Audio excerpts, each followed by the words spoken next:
بسم اللہ الرحمن الرحیم. ایاک نعبد و ایاک نستعین. میں چاہوں گا کہ پہلے عبد القدیر خان کے لیے ہم دعا کر لیں. بہت عظیم پاکستانی تھے.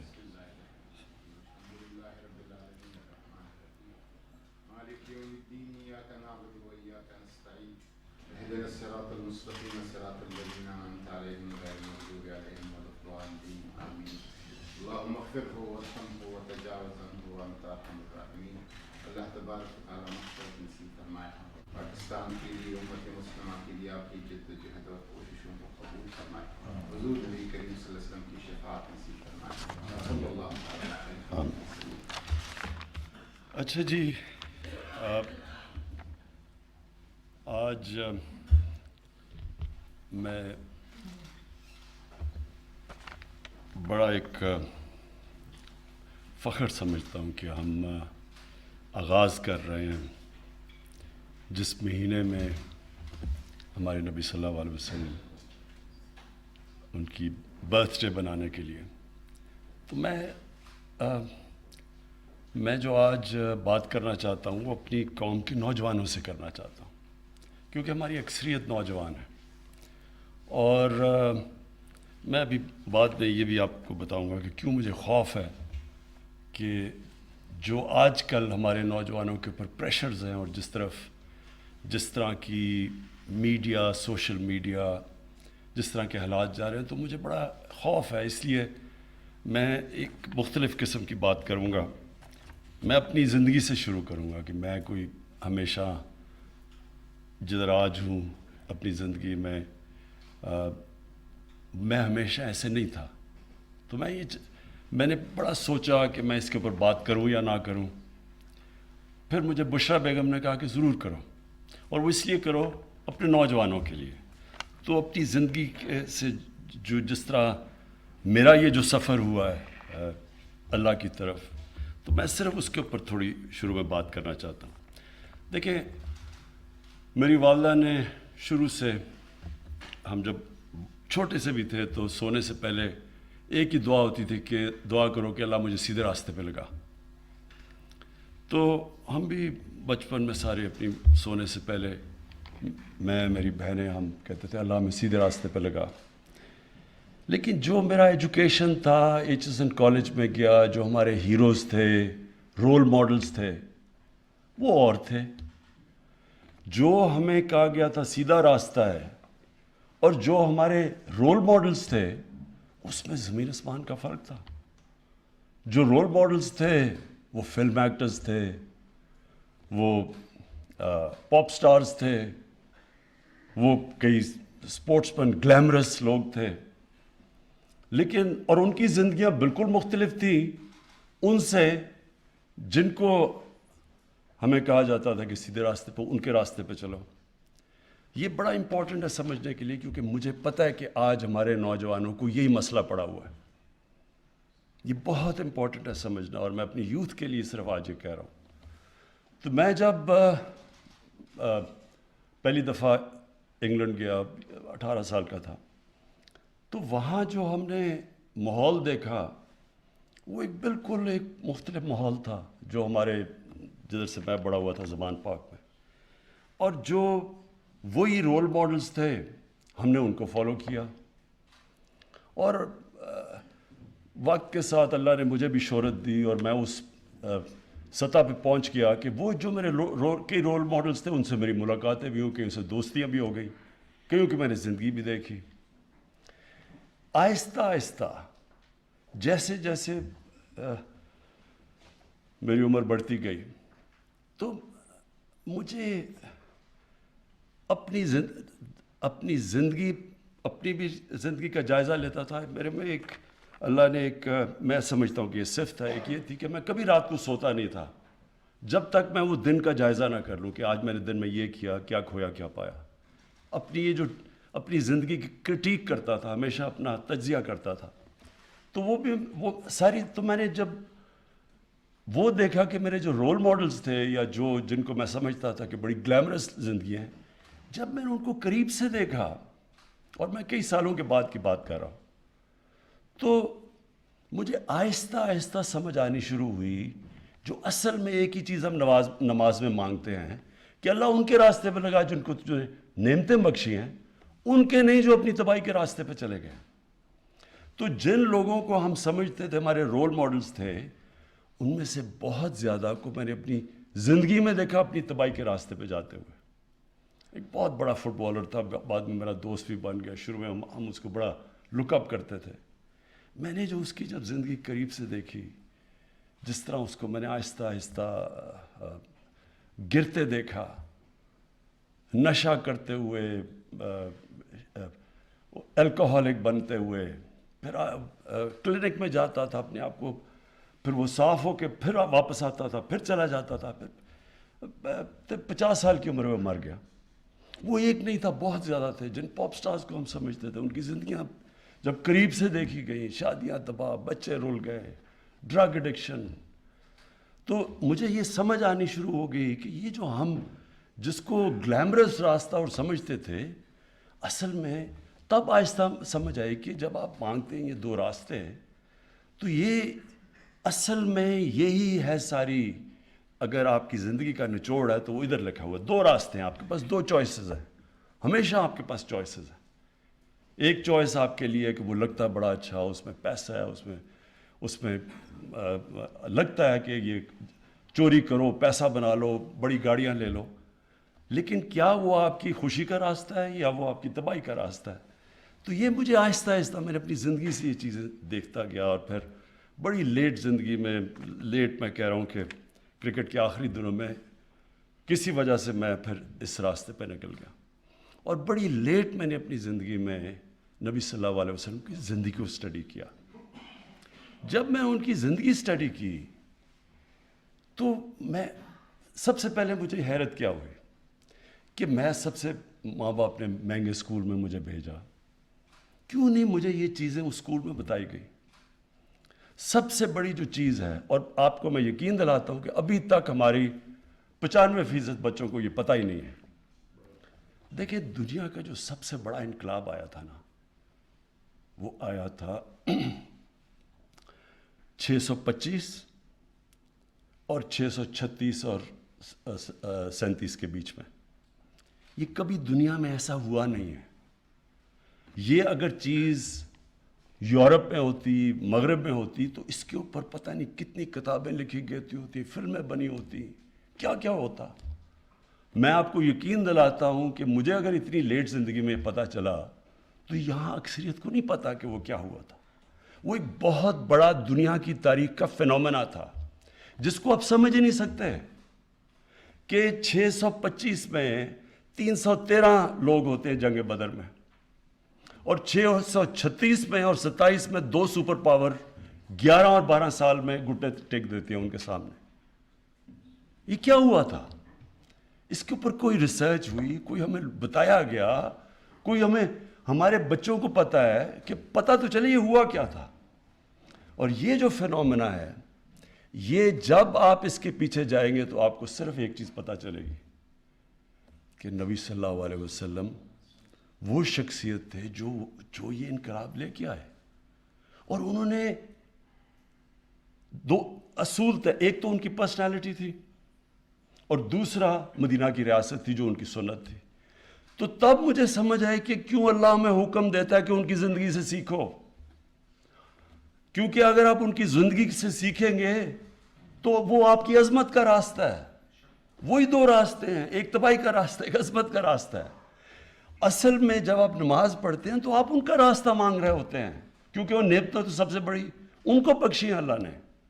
وہ تو اللہ کے محبوب تھے، اللہ کے حبیب تھے. وہ ان کی اللہ ہمیں حکم کیوں کر رہا ہے کہ ان کے راستے پہ چلو؟ ہماری بہتری کے لیے.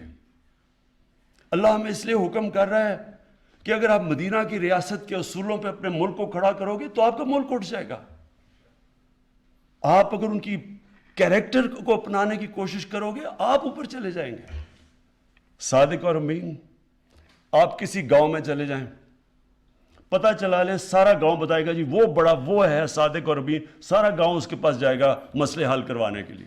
سارا گاؤں اس کی عزت کرے گا. پیسے سے کوئی تعلق نہیں ہوگا. لوگ عزت کرتے ہیں جو بھی ان کی جو کیریکٹر اس کو فالو کرے گا وہ ویسے ہی اٹھتا جائے گا. ایماندار آدمی. تو یہ جو فنومنا ہوا تھا اس کی میں نے اپنی طرف سے آج میں صرف میں نے میں کوئی اسکالر نہیں ہوں. یہ میں بعد میں آپ کو بتاؤں گا کہ میں اب کرنے کیا جا رہا ہوں. کہ ان کی زندگی ہم ربیع الاول بناتے ہیں, ہم خوشیاں بناتے ہیں, ہم پٹاخے آتش بازی ہو جاتی ہے, لیکن کیا ان کی جو زندگی سے اس کے اوپر ہم عمل کرنے کی کوشش کرتے ہیں یا نہیں کرتے؟ ہم سارا یہ ایسے ہے کہ قرآن شریف آپ نے گھر میں رکھی ہوئی ہے, سارے اس کو بڑے ادب سے اٹھا رہے, پڑھ ہی نہیں رہے کہ اندر لکھا کیا ہوا ہے. اسی طرح ان کی زندگی جب ہم ان کے لیے جان دینے کے لیے تیار ہو جاتے ہیں, لیکن ان کے کیریکٹر سے تو سیکھیں. کیا ان کو ہم کیریکٹر کو اپنا رہے ہیں یا نہیں اپنا رہے؟ اللہ کا حکم ہے کہ ان کی سنت پہ چلو. تو میں نے جو دیکھا سب سے پہلے کیا چیز کہ یہ فنومنا کیا تھا. میں کوئی اسکالر نہیں ہوں. سب سے بڑی بات رحمت العالمین, سب انسانوں کے لیے رحمت لے کے آئے تھے. رحمت المسلمین نہیں تھے وہ. یہ بہت امپورٹنٹ ہے سمجھنے کی آپ کو بات. انہوں نے جو ساری جو ان کی وہ چیزیں کر رہے تھے انسانوں کے لیے کر رہے تھے. یہ مجھے بتائیں کہ آج کسی ماڈرن کوئی بڑی ڈیموکریسیز ہیں جی, بڑا وہاں رول آف لا ہے, کبھی آپ یہ تصور کر سکتے ہیں کہ خلیفہ وقت حضرت علی ایک یہودی شہری سے کیس ہار جاتے ہیں عدالت میں؟ خلیفہ وقت کیس ہار جاتا ہے. ان کا مقام دیکھیں حضرت علی کا کیا تھا, لیکن جج کہتا کہ نہیں آپ کی بیٹی کی گواہی میں قبول نہیں کرتا. یہ انسانیت کا نظام تھا. سب انسان برابر تھے. یہودی کو بھی وہی انصاف مل رہا تھا ایک ملک کے سربراہ سے. تو وہ جو ایک کانسیپٹ تھا رب الانسانوں کو اکٹھا کرنا, انہوں نے لیڈرشپ کا جو پیمانہ دیا کہ انسانوں کو لیڈر اکٹھا کرتا ہے, تقسیم نہیں کرتا نفرتیں پھیلا کے. یہ نہیں کہتا کہ جناب ہندو سب سے عظیم قوم ہے باقی سارے نیچے ہیں.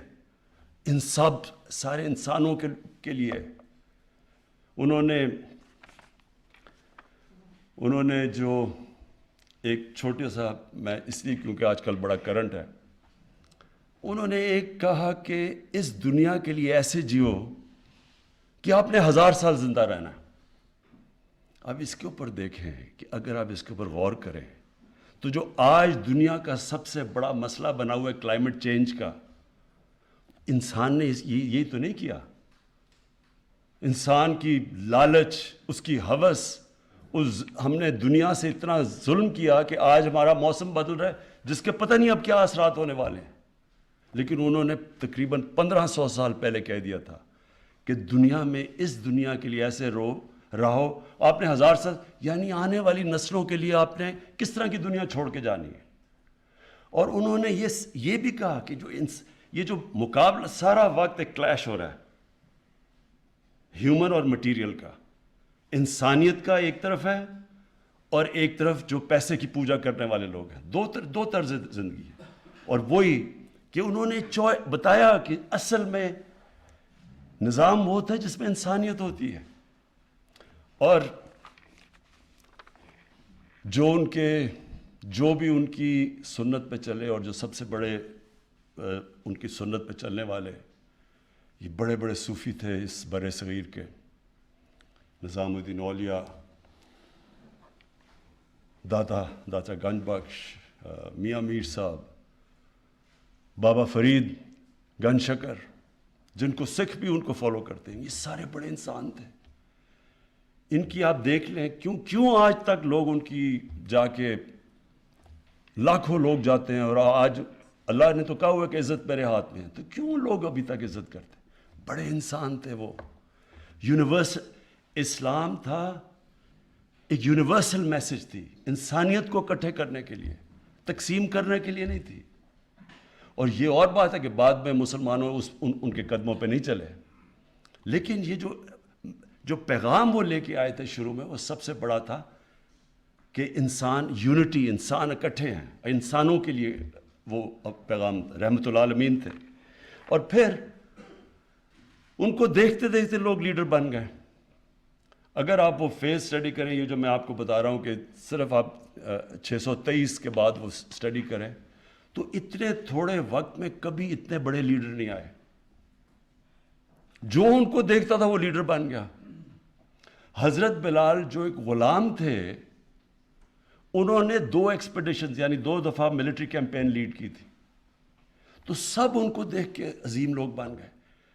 جس طرح مولانا رومی نے کہا نا کہ جب اللہ نے تمہیں پر دیے ہیں کیوں چونٹیوں کی طرح زمین پہ رینگ رہے ہو.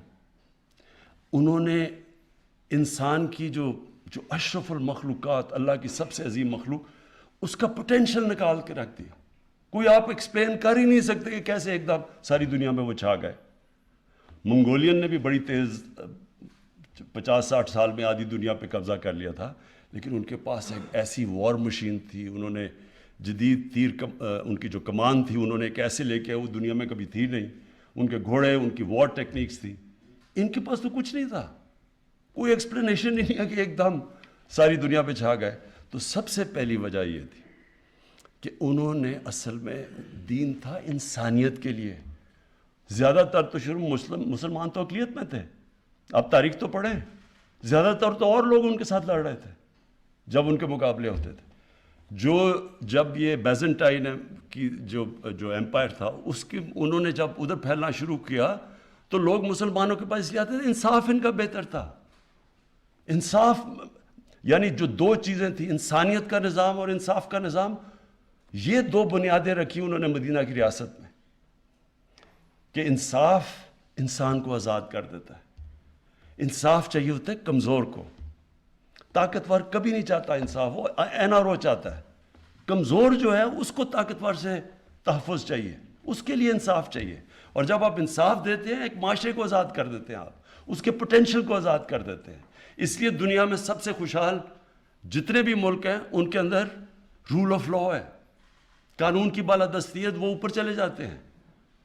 جب انہوں نے کہا کہ تمہارے سے پہلے قومیں تباہ ہوئیں کہ طاقتور کے لیے ایک قانون اور کمزور کے لیے دوسرا، مطلب لے کہ جن قوموں کے اندر قانون کی بالادستی نہیں ہوتی وہ اوپر نہیں جا سکتے. تو انہوں نے وہ سیٹ کیا، انسانیت، پہلی دنیا کی ویلفیئر سٹیٹ، پہلی دنیا کی سٹیٹ جدھر کمزور کی ذمہ داری لی ایک سٹیٹ نے، کبھی پہلے یہ نہیں تھا. اور تعلیم، کہ چائنا بھی جانا پڑے تو علم حاصل کرو. جب سے آپ پیدا ہوئے جب تک قبر میں نہیں جاتے تعلیم حاصل کرو، تعلیم کے پیچھے جاؤ. ایک لوگوں کے اندر تاثر ڈالا کہ کتنا ضروری ہے علم حاصل کرنا.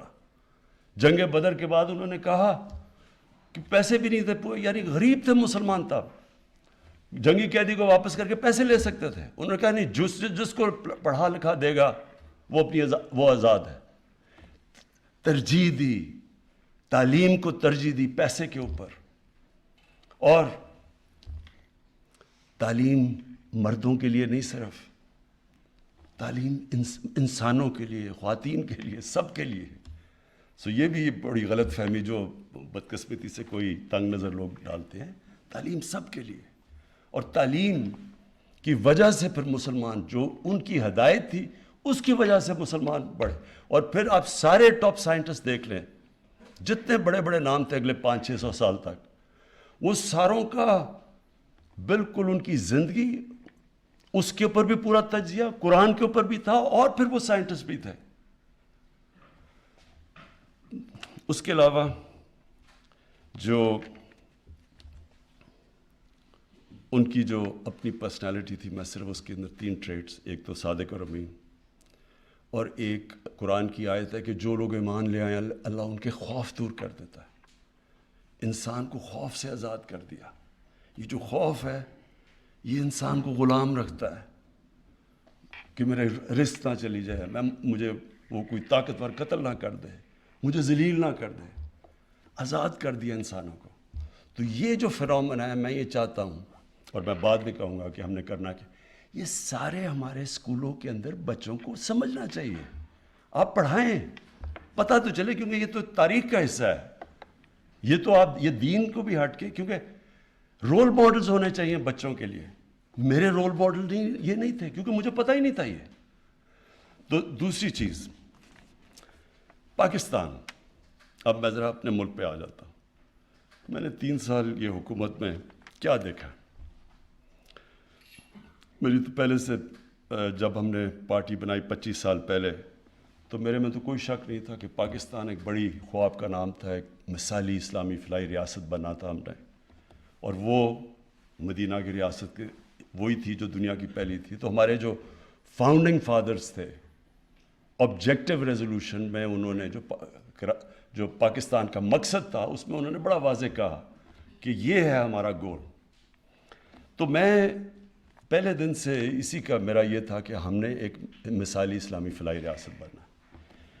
لیکن جو میرے یہ 3 سال گزرے ہیں اس میں تو میں اب یہ جو انشاءاللہ یہ جو اس کے بعد میں جو آپ کے تجویزیں دوں گا, میں یہ سمجھتا ہوں کہ یہ ناگزیر ہے ہمارے ملک کے لیے. اگر ہم نے اپنے ملک کو اٹھانا ہے تو جب تک ہم ان کی سنت کے اوپر چلیں گے نہیں, یہ ملک نہیں اٹھ سکتا. میرا اب یہ ایمان ہے کیونکہ ہمارے اندر کئی ایسی چیزیں آ گئی ہیں جو یہ روک رہی ہیں ملک کو آگے جانے سے. اور میں خاص طور پہ 2 چیزوں کی ابھی بات کروں گا. سب سے پہلے جی, میں جس طرح جب پہلی دفعہ گیا برطانیہ 18 سال کا تھا, تو جو مجھے چیز سامنے کیا نظر آئی, ان کی جو اخلاقیات تھی, جو ان کے مورل سٹینڈرڈز تھے, وہ ہمارے سے بہت اوپر تھے. وہاں سچائی کے اوپر بڑا زور تھا. ادھر کی جو ان کے جو لیڈرشپ تھی اس کے اوپر جو اخلاقیات کا معیار تھا وہ عام لوگوں سے بھی زیادہ اوپر تھا.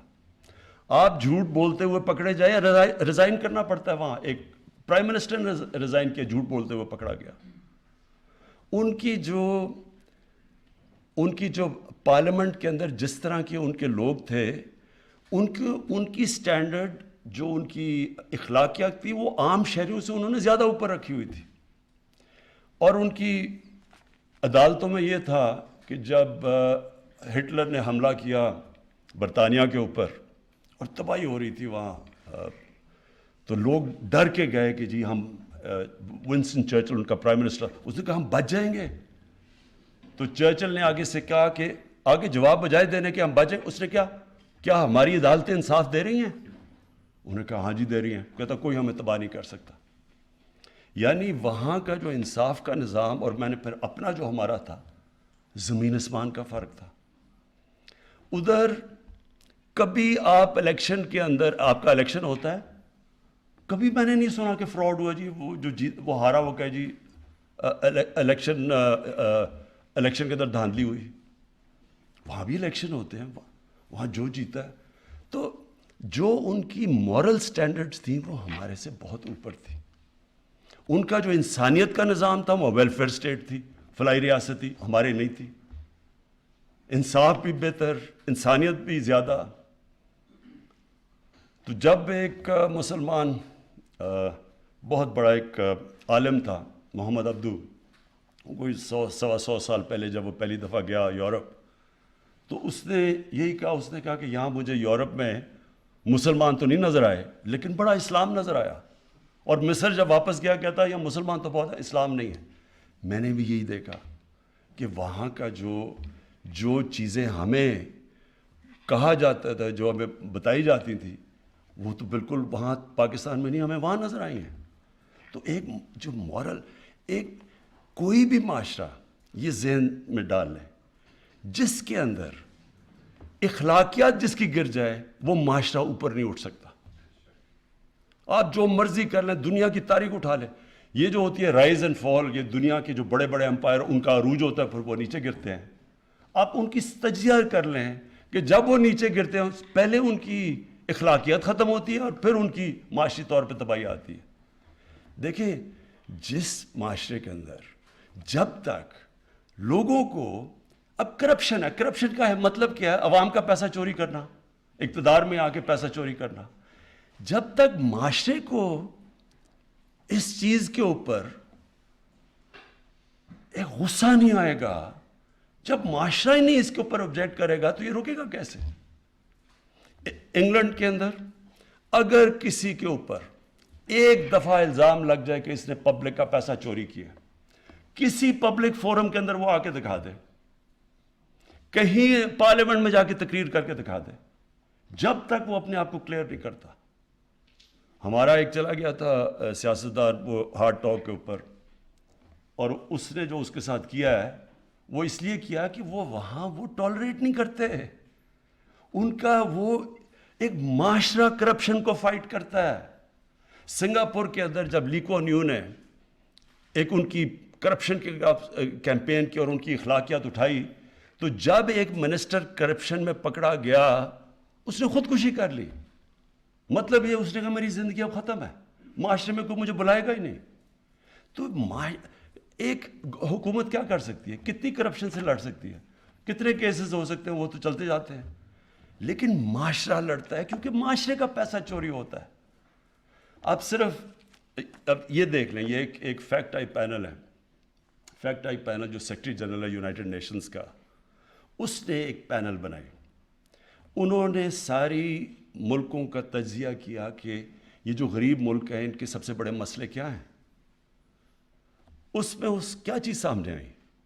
اس نے دیکھا کہ جتنے بھی غریب ملک ہیں ان کی اصل وجہ غربت کی یہ ہے کہ ان کے جو صاحب اقتدار ہیں وہ ملک کا پیسہ چوری کر کر کے باہر لے کے جا رہے ہیں، مغربی کیپٹلز میں لے کے جا رہے ہیں، آف شور اکاؤنٹس میں لے کے جا رہے ہیں. وہ بھی لنڈن میں بڑے بڑے انہوں نے گھر لیے ہوئے ہیں، ملک کا پیسہ چوری کر کے باہر لے کے جا رہے ہیں. سب سے بڑی وجہ ایک غریب غربت کی یہ ہے کہ اس کے ملک کا جب پیسہ چوری ہو کے باہر جاتا ہے تو وہ جب تک ایک معاشرہ نہیں لڑتا. اب آپ یہ ایک آدمی پیسہ چوری کر کے بھاگ کے لنڈن بیٹھا ہے، وہ تقریریں کر رہا ہے اور اس کے لوگ ان کے اوپر پھول پھینک رہے ہیں، تو پھر چوری میں کیا بری چیز ہے؟ جب اب معاشرہ ہی نہیں اس سے لڑے گا تو گورنمنٹ کتنے کرپٹ لوگ پکڑ سکتی ہے؟ آپ جو اور اوپر سے آپ جب دیکھتے ہیں کہ جی بڑے بڑے لوگوں نے اربوں چوری کیا ہوا ہے، تو تھانے دار کو آپ کہہ رہے ہیں یا پٹواری کو کہہ رہے ہیں یا کسی ان کو کہہ رہے ہیں یا آپ سیدھے ہو جائیں، باقی وہ اوپر وہ خاص لوگ ہیں وہ چوری. ایسے بھی کبھی معاشرہ آگے نہیں بڑھ سکتا. کوئی بھی دنیا میں مجھے معاشرہ بتا دے جس کے اندر کرپشن ہو اور وہ ترقی کر گیا ہو. چائنا آپ کے سامنے ہے. چائنا کے اندر اس نے تقریباً 450 لوگ پچھلے 7 سالوں کے اندر کرپشن میں وزیروں کو لیول کا جیل میں ڈالا ہے، یہ جو پریزیڈنٹ شی جن پنگ ہے. تو اس طرح تو نہیں معاشرہ اوپر جا رہا. اور پھر جو بھی معاشرہ کیونکہ رب العالمین ہے، وہ جو معاشرہ ان اصولوں پہ چلے گا جو ہمارے نبی صلی اللہ علیہ وسلم نے مدینہ کی ریاست میں لے کے آئے تھے، وہ اوپر آ جائے گا. چائنا آج دنیا میں سب سے اوپر چلا گیا. کیوں؟ انہوں نے سب سے زیادہ غربت، انہوں نے ساری دنیا کی تاریخ میں سب سے زیادہ غریب لوگوں کو اوپر اٹھایا.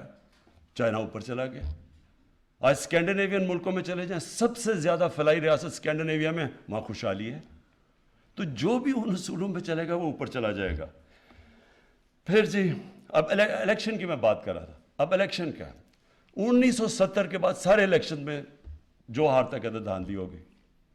یہ پہلی دفعہ ہے کہ گورنمنٹ نے فیصلہ کیا کہ ہم وہ سسٹم چینج کرتے ہیں. حکومت میں ہوتے ہیں، کیونکہ جب حکومت میں آتے ہیں نا، سارے پہلے کہتے ہیں دھاندلی، جب حکومت میں آتے کچھ نہیں کرتا. کیونکہ جب حکومت میں آپ آ جاتے ہیں، آپ کے پاس گورنمنٹ ہوتی ہے، آپ کے لیے زیادہ آسان ہوتا ہے الیکشن میں دھاندلی کرنا. آپ سٹاف اپنا نیچے رکھ سکتے ہیں، آپ تیاری کر سکتے ہیں، پیسے آپ کے پاس ہوتے ہیں. تو یہ پہلی حکومت ہے جو اقتدار میں آ کے کہہ رہی ہے کہ ہم اس کو ٹھیک کر رہے ہیں. اور ہم نے جو جائزہ لیا کہ سب سے بڑا مسئلہ یہ ہے کہ جیسی الیکشن جو پولنگ ختم ہوتی ہے اس کے بیچ میں سے لے کے جب تک رزلٹ اناؤنس ہوتا ہے اس کے بیچ میں ساری دھاندلی ہوتی ہے. وہ جوڈیشل کمیشن بنائی تھی 2015 میں سپریم کورٹ نے، تو اس کے اندر یہی چیز سامنے آئی تھی. اس کو ختم کرنے کے لیے ہم نے EVM مشینز لے آئے، ٹیکنالوجی لے آئے. ہم پوری کوشش کریں. وہی لوگ جو سارا وقت دھاندلی کہتے ہیں وہ کریں گے یہ ٹیکنالوجی نہ لے کے آؤ. میں جب کرکٹ کھیلتا تھا اپنے امپائر ہوتے تھے، تو جب پاکستان میں ہم کئی دفعہ میچ جیتے تھے وہ کہتے تھے آپ کے امپائر ہیں. ہم بھی کئی دفعہ ہارتے تھے، ہم کہتے تھے وہ امپائر ہیں. دنیا کی کرکٹ کی 200 سالہ تاریخ میں پہلا ملک تھا پاکستان جو ہم نے کہا، اور دنیا کی سب سے طاقتور ٹیم کے خلاف ہم نے پاکستان میں نیوٹرل امپائر لیا باہر سے. ہم نے کہا ٹھیک ہے ہم باہر سے امپائر لے کے آتے ہیں. اور آج ساری دنیا میں نیوٹرل امپائر، اور اب سب جو ہارتا ہے وہ مان جاتا ہے. یہ میری پوری کوشش ہے کہ یہ الیکشن میں بھی میں یہ کروں کہ یہاں کیوں نہیں ہم سے الیکشن کروا سکتے؟ کیونکہ دھاندلی کرتے ہیں اگلے، وہ چاہتے نہیں ہیں کہ سسٹم چینج ہو. تو اب دوسرا پرابلم ایک ہے کہ ہماری اخلاقیات، اور میرا ایمان ہے کہ یہ بھی انشاءاللہ اپنے نوجوانوں کو جو میں بھی آخر میں تجویز کروں کیسے کرنا ہے، اپنے نوجوانوں کی جب ہم تربیت کریں گے، یہ مقابلہ کریں گے انشاءاللہ یہ جو ہماری ملک کی اخلاقیات نیچے چلی گئی ہے، اور خاص طور پہ وہ لوگ جب اقتدار میں آ کے جب چوری کرتے ہیں تو سارے ملک کی اخلاقیات نیچے چلی جاتی ہے. دوسری ہے فحاشی. اب دیکھیں، یہ جب انسان فحاشی کی بات کرتا ہے تو یہاں ایک طبقہ ہے، کہتا وہ اپنے آپ کو لبرل ہے، وہ شور مچا دیتا ہے کہ جی دیکھیں بہت بڑا ظلم ہو گیا، یہ کیا باتیں کر رہے ہیں، یہ پتہ نہیں ہمیں پیچھے لے کے جا رہے ہیں، کس طرح کی باتیں کر رہے ہیں، اور وہ کہتے ہیں اپنے آپ کو لبرل ہے. دیکھو، میں 18 سال کی عمر میں جب وہاں گیا تو میں پھر سے آپ کو بتاؤں کہ انگلینڈ میں اس وقت ایک بڑی تبدیلی آ رہی تھی، ایک sex, drugs and rock and roll revolution تھی جو آ رہی تھی، اور وہ اس نے ان کا سارا معاشرہ تبدیل کر رہا تھا. تو میں اپنے یہ جو لوگ ہیں یہاں، کیونکہ یہ مغربی معاشرے کو جانتے نہیں ہیں، میں وہ آدمی ہوں جو اندر رہ چکا ہوں، جس کو اپنایا، جس کی بچے بھی وہاں ہیں، میں اس کو اندر باہر سے جانتا ہوں، اور میں نے اپنی آنکھوں کے سامنے اس معاشرے کے اندر چینج آتے دیکھا. وہ کیا چینج تھا؟ جب آپ معاشرے میں جو sex, drugs and rock and roll کا مطلب کہ انہوں نے فحاشی عام کر دی. پہلے فلمز ہوتی تھی اڈلٹ اونلی، وہ آہستہ آہستہ ان فلموں کے اندر وہ چیزیں آنی شروع ہو گئیں جو پہلے نہیں آتی تھیں. جیسے جیسے اس میں وہ جو انگلینڈ کا جیسے سوسائٹی پرمیسو ہوتی گئی، فحاشی بڑھتی گئی، اس کا ڈائریکٹ امپیکٹ پڑا ان کے فیملی سسٹم کے اوپر، خاندانی نظام کے اوپر ڈائریکٹ. جب کوئی وجہ ہے نا، میں یہ چاہتا ہوں کہ ہمارے ملک میں ریسرچ کیوں نہیں ہوئی ابھی تک، کیوں نہیں ہمارے اسکالرز نے بیٹھ کے دیکھا کہ کیوں یہ پردے کا کانسیپٹ ہے کیا؟ پردہ صرف یہ نہیں کہ عورت اب پردہ کر لے یا آدمی کپڑے، پردہ ایک اوور آل کانسیپٹ ہے کہ معاشرے میں فیملی سسٹم بچانے کے لیے آپ کو کرنا چاہیے. یہ ہمارے اسکالرز کو کرنا چاہیے تھا، کیونکہ جیسی جیسی مغربی انفلوئنس آ رہا ہے، یہاں ایسے لوگ ہیں جو پورا وہ اپنا لیتے ہیں مغربیت، یہ نہیں ان کو پتا کہ اس کے اثرات کیا ہوتے ہیں. ہمارے یہاں اسکالرشپ ہونی چاہیے تھی جو بتائے کہ اس کے اثرات کیا ہے. ڈائریکٹ امپیکٹ ہماری آنکھوں کے سامنے 14 شادیوں میں صرف ایک طلاق ہوتی تھی جب میں گیا 1971 پہ، اور دیکھتے دیکھتے آج 70% شادیاں ہوتی ہیں طلاقوں کے اندر. اور کیونکہ میں نے دیکھا ہوا ہے کہ طلاق کی کیا بربادی آتی ہے بچوں کے اوپر، میرے بچے، ہماری جو طلاق ہوئی، میں نے خود دیکھا کہ کتنا اس سے بڑا عذاب کچھ نہیں ہوتا. میرا یہ ایمان ہے کہ جو بچوں کے اوپر گزرتی ہے طلاق میں، یہ ایک معاشرے کے لیے سب سے تکلیف دہ چیز ہے، کیونکہ بچوں کو ماں باپ چاہیے. تو جب ایک خاندانی نظام ہمارے سامنے ان کا ٹوٹتا گیا، ہم وہی کلچر جب اپنا رہے ہیں، ہم یہ کیسے سمجھتے ہیں کہ اس کا اثر یہاں نہیں ہوگا؟ میں جب آیا، میں نے اس کو آئی جی سے پوچھا کہ بتائیں کون سی کرائم بڑھ رہی ہے. مجھے انہوں نے کہا جی ہاں سیکس کرائم بڑی تیزی سے بڑھ رہی ہے، ریپ، اور دوسرا بچوں سے جو ہو رہا ہے، زیادتیاں کرتے ہیں. وہ میں پھر فالو کرتا گیا. مجھے قصور میں ایک بہت ہی خوفناک قسم کی رپورٹس ہیں جو میں یہاں بات نہیں کروں گا. تو میں نے ایک خاص ڈی آئی جی کو بھیجا قصور. میں نے کہا ذرا چیک کرو یہاں کیوں نہیں یہ مسئلہ حل ہو رہا، اگر تھوڑے سے لوگ ہیں پکڑ کے ان کو اندر ڈالو. اس نے جو مجھے رپورٹ دی، یعنی تکلیف ہوئی مجھے جس سطح پہ وہ پہنچ چکی ہے. پھر خیر ہم نے کوشش کی کہ ٹیچرز کو، پروفیسرز کو، لوگوں سے بات کریں، اس کو فائٹ کریں. لیکن آہستہ آہستہ مجھے یہ پتہ چلا کہ ہمارے معاشرے میں کوئی اسکالرشپ ہی نہیں ہے یہ بتانے کے لیے کہ یہ جو چیزیں آ رہی ہیں، وہ آتی کدھر سے؟ ہالی ووڈ سے جاتی ہے بالی ووڈ، ادھر سے کلچر آ جاتا ہے یہاں. کبھی کسی نے یہ پوچھا کہ ہالی ووڈ کے اندر اس کلچر کی وجہ سے خاندانی نظام پہ کیا فرق پڑا ہے؟ ایک شادی کی اوسط ایوریج لائف سپین ہے 2.5 سال. 2.5 سال چلتی ہے وہاں شادی. جب آپ وہ ایک اپنا لیتے ہیں, آپ ایک لائف سٹائل اپنا لیتے ہیں, تو اس کے کانسیکوینسز ہیں. اور ہمیں چاہیے کہ ہمارے یہاں اسکالرز بیٹھے ہوں جو بتائیں تو صحیح دنیا کو, بتائیں ہندوستان میں کیا افیکٹ ہو رہا ہے. ہمارے سامنے ہندوستان میں فلمیں بدلی ہیں, پہلے کیا ہوتی تھیں کرتی کرتی, اب یا کیا پہنچ, کسی نے بتایا کہ ہندوستان میں اس کا کیا افیکٹ ہو رہا ہے. تو جب تک ہم اپنے یوتھ کو بتائیں گے ہی نہیں کہ یہ دو طرز زندگی ہے, آپ کی چوائس ہے, لیکن ہم بتائیں تو صحیح کہ اس کا یہ اثرات ہوں گے آپ کے معاشرے کے اوپر. تو میں تب سے مجھے یہ خوف آنا شروع ہوا کہ ہم یہ کیسے سیکس کرائم کو فائٹ کریں. میں نے جب ان سے پوچھا, میں نے کہا جی سیکس کرائم بتائیں کہ کتنے لوگ آپ پکڑتے. جب پکڑے دیکھیں تو بہت کم ہے. اس نے کہا, آئی جی نے کہا, جی لوگ شرم سے نہ عورتیں بتاتی ہیں نہ بچوں, خاندان بتانا چاہتے ہیں کہ جی ہوا کیا ہے. ایک بڑا ریپ کیس ہوا, میں خود فالو کر رہا تھا اس کو. میں نے آئی جی سے پوچھا کیوں یہ آدمی یہ نکل کیوں گیا. کہتا جی وہ جو خاتون ہے وہ کہتی ہے میں نے نہیں اس کے رپورٹ درج کروانی. اس کو اتنی شرم ہے, وہ دبانا چاہتی ہے. تو گورنمنٹ کیا کرے پھر, آپ ایکشن ہی نہیں لے سکتے ان کے اگینسٹ. تو کرپشن, اس سے بھی معاشرہ لڑتا ہے, قانون سے نہیں آپ لڑ سکتے. اور یہ جو سیکس کرائم پھیلتی جا رہی ہے, یہ معاشرہ اس کا مقابلہ کرتا ہے. اس میں سارے معاشرے کو فیصلہ کرنا پڑتا ہے. اور اس کے اندر ہماری اسکالرز کی, ہمارے عالم کی بہت بڑی اب ذمہ داری آ گئی ہے. موبائل فون نے دنیا بدل دی ہے, پاکستان نہیں بدلا, دنیا بدل گئی ہے. بچوں کے پاس اب وہ ان کے فون کے اوپر وہ مٹیریل ہے جو انسانی تاریخ میں کبھی بچے ایسی چیزیں نہیں دیکھتے تھے. یہ بہت بڑا چیلنج آ رہا ہے سامنے. اور میں کئی ماں باپ جو سن رہے ہوں گے ان کو پتہ ہے میں کیا باتیں کر رہا ہوں کہ کیا گزر رہی ہے ان کے گھروں پہ. اسکولوں کے اندر کیا ہو رہا ہے آج کل, ڈرگز کیسے اسکولوں میں چلی گئی ہیں.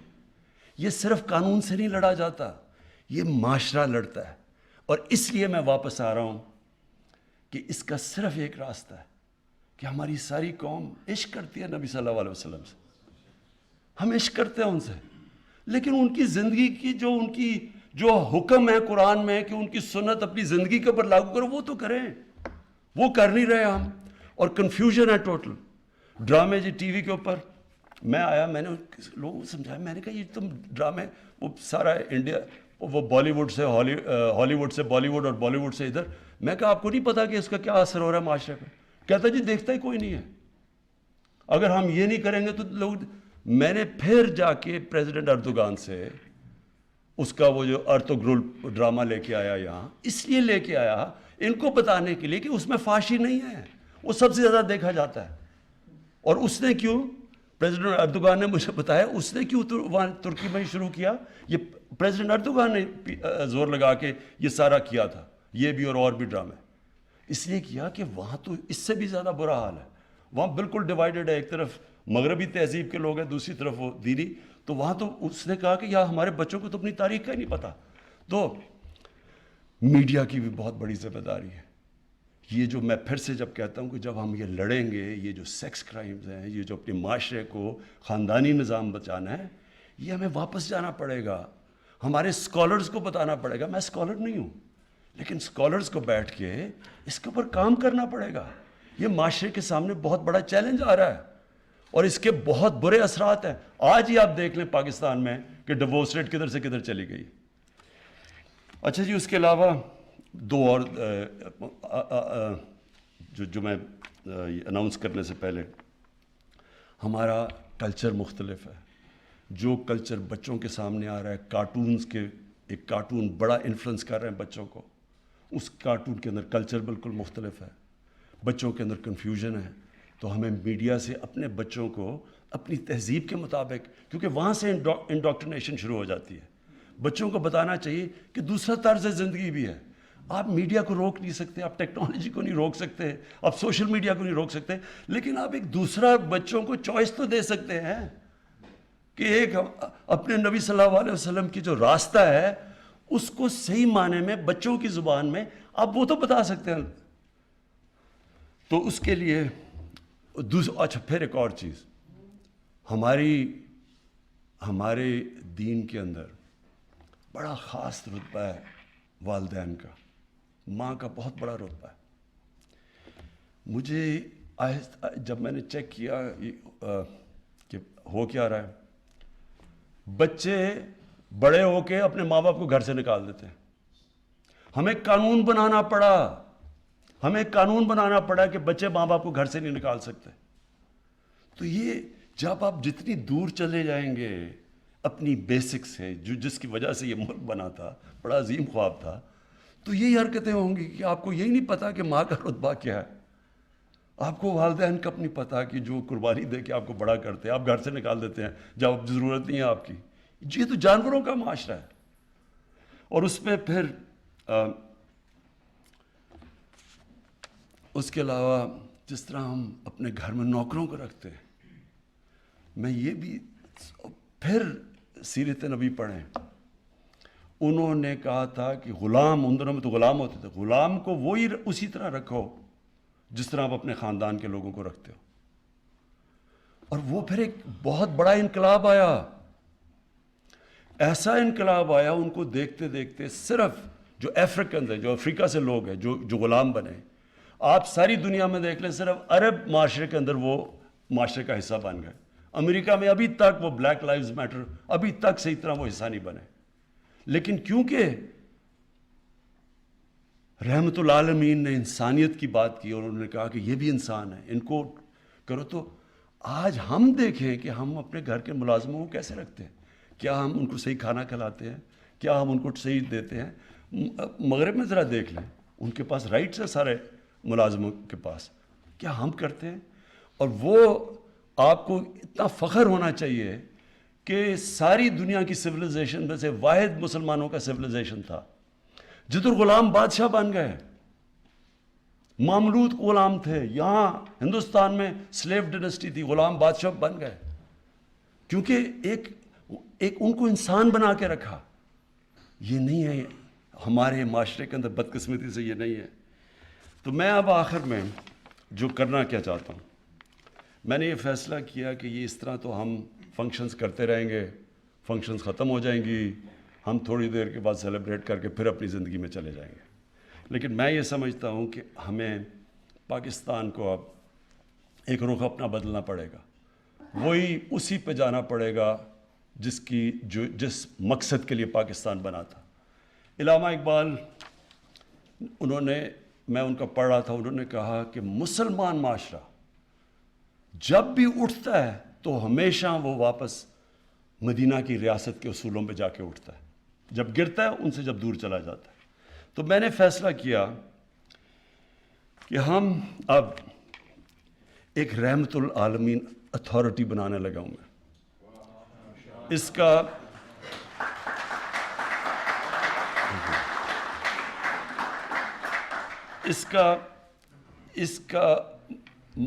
مقصد یہ ہے کہ ان کی زندگی اس اتھارٹی کے اندر اسکالرز ہوں گے جو کہ ان کا سارا وقت مقصد ہوگا کہ نبی صلی اللہ علیہ وسلم کی زندگی، بچوں کو کیا پڑھانی ہے، بڑوں کو کیا پڑھانی ہے، کیسے اپنی زندگی میں لے کے آنی ہے، ان کو ریلیونٹ کیسے کرنا ہے اپنی زندگی میں. تو اس کے لیے پہلے تو میں ایک چیئرمین، اچھا اس کا تو پیٹرن میں خود بنوں گا، لیکن چیئرمین ہم جس کی بڑی تفسیر کے اوپر جس نے کتابیں لکھی ہوئی ہیں، جس کا کمانڈ ہے، جو کہ ایک اسکالر ہے، اس کو ہم اس کا چیئرمین ابھی ہم ڈھونڈنا شروع کر دیا ہم نے، اس کیلیبر کا آدمی. اس کے اوپر ایک انٹرنیشنل ایڈوائزری بورڈ بنے گا جس میں دنیا میں جو ٹاپ مسلمان اسکالرز ہیں ان کو ہم ایڈوائزری بورڈ کے اوپر لے کے آئیں گے. کئی نام بھی ہم نے ابھی دیکھ لیے ہیں، ان کو اپروچ بھی کر رہے ہیں کہ اوپر سے ایک انٹرنیشنل بورڈ بنے گا، نیچے یہاں ایک چیئرمین ہوگا رحمت العالمین اتھارٹی کا. اور اس کا کام کیا ہوگا؟ اس کا کام یہ ہوگا کہ یہ اسلام کی جو مغرب میں بھی جو ہمیں ان کو سمجھ نہیں ہے کہ اسلام ایک پیار کا دین ہے، اسلام کا مقصد انسانوں کو اکٹھے کرنے کا. رحمت العالمین ایکسپلین کرے گا دنیا کو. تو یہ اتھارٹی میں بھی ہم ان کو اس اسٹیج پہ بٹھائیں گے کہ دنیا کو ایکسپلین کر سکیں کہ اسلام کیا ہے، بجائے یہ ہوتا ہے کہ وہاں کچھ ہو جاتا ہے یہاں کے پتھراؤ شروع ہو جاتا ہے, یہاں شور مچ جاتا ہے, لوگ کہتے ہیں جی دیکھیں یہ کس طرح کے لوگ ہیں, ہم جواب بھی نہیں دے سکتے اور ان کی زبان میں بھی نہیں جواب دے سکتے کہ جو وہ سمجھیں کہ زبان کیا ہے. تو اس لیے یہ اتھارٹی کا, اس کے جو چیئرمین ہوگا, جو اتھارٹی, اس کا ایک یہ کام ہوگا کہ بتائے دنیا کو کہ اسلام ہے کیا. یہ ایک پیار کا دین ہے, اس میں تو جو ہمارے, اور جیسے وہ نبی صلی اللہ علیہ وسلم کی زندگی بتائیں گے لوگوں کو پتہ چلے گا کہ یہ تو ایک انسانیت کا دین ہے. اس کے بعد پھر اس کے اندر ایک اسکالر جو ہوگا, یہ سب اسکالرز ہوں گے, اس اسکالر کا کام ہوگا کہ اسکولوں کے جو کریکولم ہیں ان کو مانیٹر کرے, کیونکہ ہم نے 8, 9, 10 کتابوں میں اب سیرت نبی کا کورس شروع کیا. اس کو مانیٹر کیا جائے گا کہ کیسا پڑھ رہا ہے, اس میں کیا ہے, کوئی چینج کرنا ہے, کیونکہ وہ سارا ڈسکشن ہو رہی ہوگی اسکالرز کے ساتھ کہ ہم کیسے اس کو بہتر کر سکتے ہیں. اور ساتھ ہم پھر باقی دین بھی جو ہیں, جو ہمارے ہندو ہیں, سکھ, ان کو بھی ہم پڑھائیں گے, کیونکہ سارے دین بات تو انسانیت کی کرتے ہیں. تو اس لیے آپ کو بھی, ان کو بھی, ساروں کو ہم چاہیں گے کہ وہ بھی پوری طرح آگاہ ہوں کہ اپنے دین سے کیا. اچھا, پھر یونیورسٹیز کے اندر یہی جو بورڈ ہوگا, اس میں ایک ہوگا کہ جو یونیورسٹیز میں ریسرچ کروائے گا. اب مثلا میں صرف یہ چاہتا ہوں نا, میں تو اسکالر نہیں ہوں, لیکن کوئی یہ ریسرچ تو کرے کہ 625 اور 636 میں کیا ہوا کہ ایک دم وہ اٹھ کے کہ دنیا کے پرائمر سویلائزیشن بن گئے. وہ ریسرچ تو کرنی چاہیے, اس میں بڑے پہلو ہیں اس کے. میں تو موٹی موٹی آپ کو چیز بتا رہا ہوں, لیکن ہر معاشرے کے اندر یہ ریسرچ سب سے امپورٹنٹ ہے, اور یہ ہوتی ہے یونیورسٹیز کے اندر ریسرچ. ہماری یونیورسٹیز کے اندر مثلا میں نے آپ بات کی کہ یہ جب آپ مغربی کلچر لے کے آتے ہیں تو اس کو پتہ تو چلے کہ ان کی اسٹرینتھ کیا ہے, ویکنس کیا ہے, کہ کیا وہ کیا نقصان کدھر پہنچائے گا, فائدہ کدھر پہنچائے گا. ان کی اچھی چیز ہے, مثلا ان کی morality بہت زبردست ہے, ہمارے سے زیادہ بہتر ہے. لیکن جدھر ہمارے معاشرے کو, خاندانی نظام کو کیا نقصان پہنچ رہا ہے, اس کا کام ہوگا کہ پھر اس میں یہ پوری طرح اس کے تحقیقات کریں یونیورسٹیز میں, ان کو پروجیکٹس دیں, ریسرچ کریں. دیکھیں ریسرچ بیس چیزیں آنی چاہیے کہ کیا ہاں ہماری طلاقیں بڑھی ہیں یا نہیں بڑھی, کیا ہمارا اس کا کیا امپیکٹ ہو رہا ہے. یہ ریسرچ ہر معاشرہ ریسرچ کرتا ہے, یہاں کوئی ریسرچ ہی نہیں ہے. ہم انتظار کر رہے ہوتے جی ہمارا جو ایک طرف وہ جو میں کہہ رہا ہوں مغرب زادے ہیں, وہ مغربی تہذیب جو بھی وہاں سے آتا ہے وہ ٹھیک ہی ہوگا, کیونکہ انہوں نے ٹیکنالوجی میں اور سائنس میں آگے نکل گئے ہیں, تو باقی ساری چیزیں بھی لے لیں تحقیقات کیے بغیر, سوچے سمجھے بغیر. تو اس کا پھر کام ہوگا ریسرچ کا کہ ہم یونیورسٹیز میں ریسرچ کر کے لوگوں کو بتائیں کہ کیا ان کی اچھائی ہیں, کیا برائی ہیں, اور ہم کدھر غلط جا رہے ہیں, ہمارے کلچر کیسے آگے بڑھ سکتا ہے.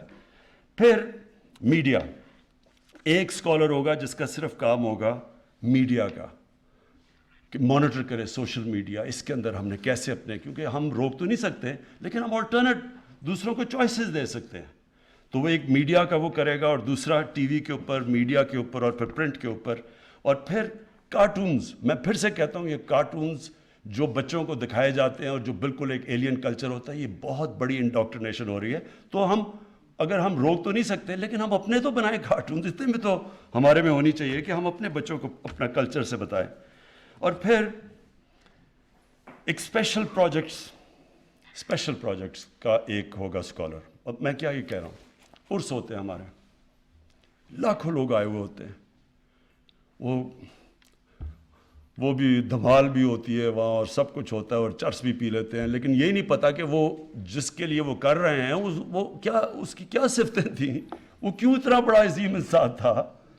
تو سارے آ کے شور کر کے چلے جاتے ہیں, کسی کو یہ نہیں پتا ہوتا کہ میاں میر نے کیا کیا, اور وہ جو بابا فرید کیوں گرو نانک بابا فرید کے مرید تھے, کیا وجہ تھی, ان کی کیا ٹیچنگز تھیں. تو یہ اسپیشل. پھر ہمارے ربیع الاول پہ, اس سے میں اب آگے جانا چاہتا ہوں. میں چاہتا ہوں کہ ہم دھوم دھام سے بنائیں, یہ بڑا خوشی کے دن ہے ہمارے, اور پوری طرح انشاءاللہ یہ ہم نے سب سے زیادہ سیلیبریٹ کرنا ہے ربیع الاول. لیکن اس کے اندر پھر پوری ایک انٹلیکچوئل ڈبیٹس چلے. آپ کو پتہ ہے مسلمان جب عروج میں تھا, مجھے تو تکلیف ہوتی ہے کہ تو اپنی تاریخ پڑھ کے, کہ 800 کے اندر 9th سینچری میں مسلمانوں میں ڈبیٹس کیا چل رہی تھی, رائٹس آف چائلڈ, کہ بچے کے کیا حقوق ہونے چاہیے. یعنی وہاں کدھر وہاں پہنچے ہوئے تھے. اور آج ہم دیکھیں کہ ہمارا کوئی اپنی ریسرچ ہی نہیں ہے کہ ہمارے بچوں کے اوپر یا کیا امپیکٹ پڑ رہا ہے. تو میں چاہتا ہوں کہ اب جو ہماری جب ہم سیلیبریٹ کریں تو اس میں انٹلیکچوئل سامنے آئیں, بتائیں کہ جناب آپ ہم کیوں یہ سیرت نبی پہ چلنا چاہتے ہیں. تو اس لیے یہ بھی میں نے اسپیشل پروجیکٹس کے لیے ایک ہوگا جو سارا جائزہ لے گا, جتنے ہمارے ریلیجس, جتنے بھی ہمارے ہم مذہب محرم ہیں اس میں بھی بتائیں تو صحیح کہ وہ حضرت امام حسین کی قربانی کیا تھی, کیوں اصول زندگی سے زیادہ بہتر ہو سکتا ہے. یعنی میں چاہتا ہوں کہ اس کے اوپر اب اور لیول کے اوپر ہم لے کے جائیں اپنے ساری جتنے بھی ہماری دینی فنکشنز ہیں. ہر دین کی فنکشن کے پیچھے ایک فلسفہ ہوتا ہے. محمد سے میں آپ کو پردے کے پیچھے ایک فلسفہ ہے, کسی نے بتایا کہ کیا وجہ ہے, کسی نے کسی کو ایکسپلین کیا ہے.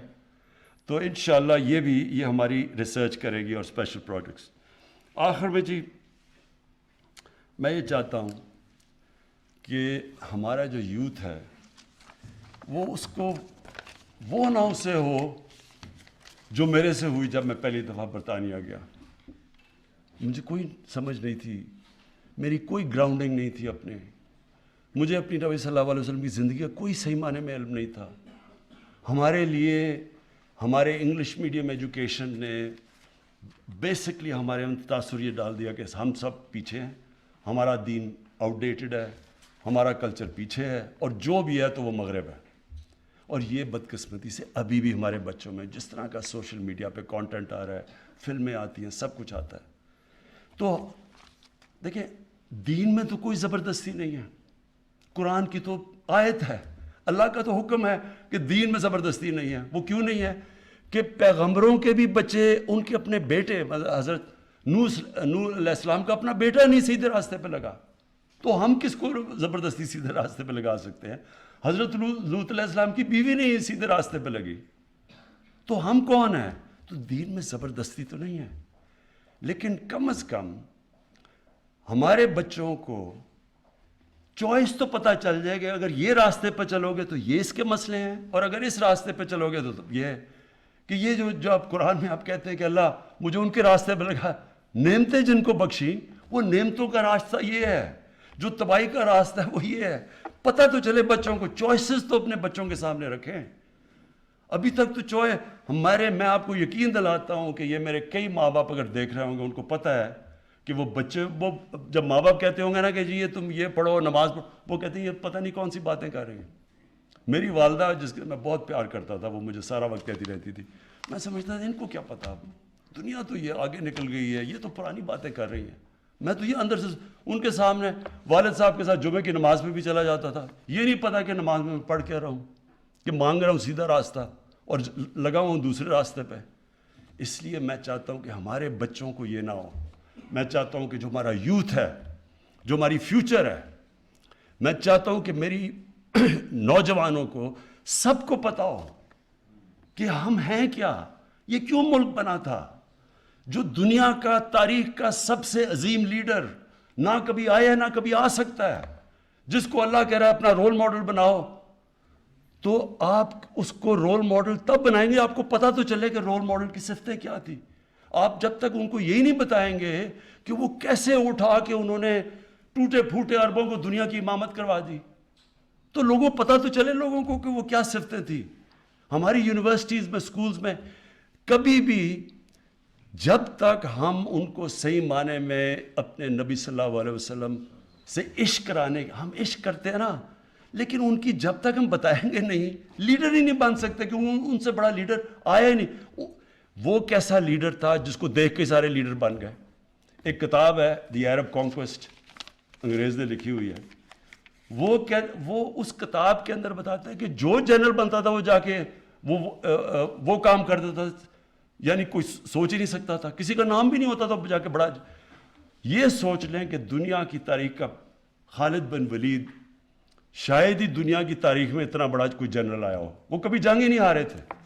حضرت عمر ان کو کہہ دیتے کہ نہیں تم چھوڑو, کسی اور کو میں کمانڈ دینے لگا ہوں.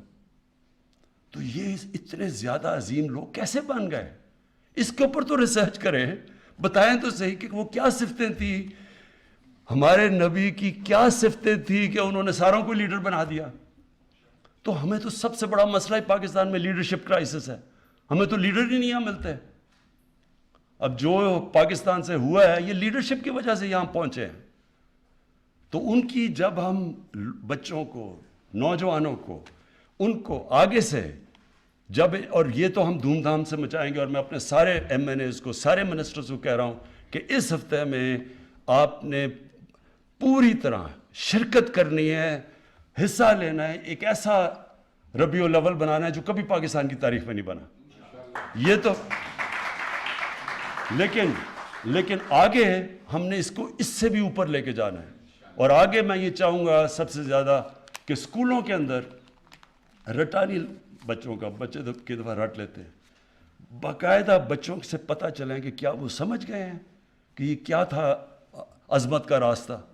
تو انشاءاللہ اس کو ہم اب ایک پوری یہ جو رب العالمین اتھارٹی ہے اس کو اب پورا اسٹیبلش کریں گے. اس میں اسکالرز ہوں گے, دنیا کے باہر بھی ہم بتائیں گے کہ آگے سے کبھی کوئی یہ جس طرح گستاخی کرتے ہیں ان کی شان میں, اس کے اوپر ایک بڑا زبردست انٹلیکچوئل قسم کا جواب جائے گا, بجائے اس کے کہ ہم اپنا توڑ پھوڑ کر کے اور نقصان کریں. اور اندر اپنے اسکولوں کا ہم مانیٹر کریں گے. جو چیئرمین ہوگا اس کمیٹی کا, اس کا کام ہوگا کہ اوور آل سارے علماء پاکستان میں ان سے سب سے رابطے کریں. بڑے بڑے ہمارے علماء بیٹھے ہوئے ہیں, کوشش کریں کہ ہم ساری کئی جوائنٹ ہم اکٹھے مل کے اسٹیٹمنٹس دیں, بجائے کوئی کسی کی 1.5 انٹ کی مسجد ادھر ہے ادھر ہے. کوئی مشترکہ ایک پلان کریں, لیکن اسکالرز مل کے بیٹھ کے کریں. کوشش کریں کہ اب اپنے ملک کو واقعی ادھر لے کے جائے جو کہ 74 سال پہلے یہ ملک جب جس ویژن کے نام پہ بنا تھا. بہت بہت شکریہ.